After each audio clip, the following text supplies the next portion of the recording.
In the bantamweight division at UFC Mexico City, you got a big one here with the youngster Raul Rosas Jr. 10-1 takes on Vince Morales, who comes in at 16-9.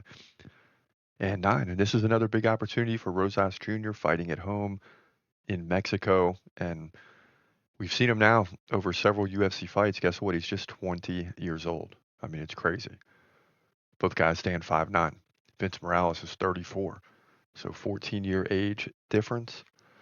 Morales, 3-inch reach advantage. He stands right-handed. Rosas Jr. is a switch stance fighter.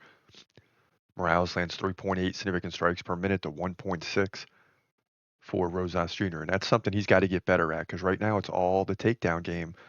He lands more than one takedown per round, but if that's not working, that could be a problem for him. Now, he's come into the UFC and taken it by storm, really. I mean, he's basically 5-1, one of those wins coming at the Contender Series.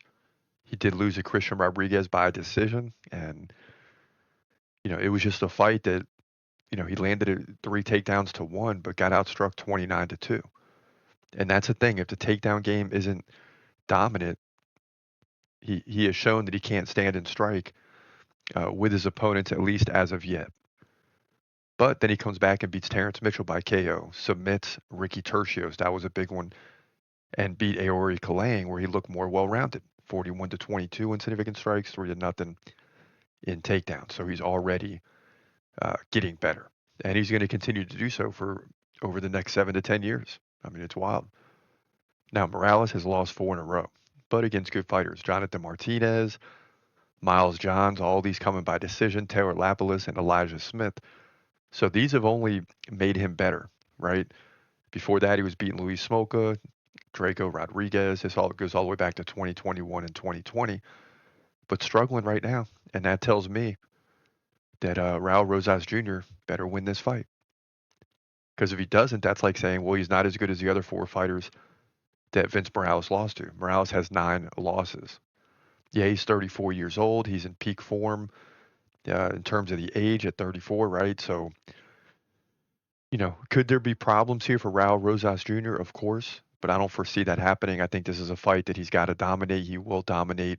He'll get takedowns early and often. And Vince Morales' takedown defense is below average at 60%. So, this is another one that Raul Rosas Jr. gets to fight at home. He should lead in significant strikes. He should lead with the takedown game, which will help him lead in significant strikes. So I just don't see a path for Vince Morales to get the win on the road here against Raul Rosas Jr. I think Raul Rosas Jr. wins by decision to move to 11-1 here, bantamweight division, UFC, Mexico City.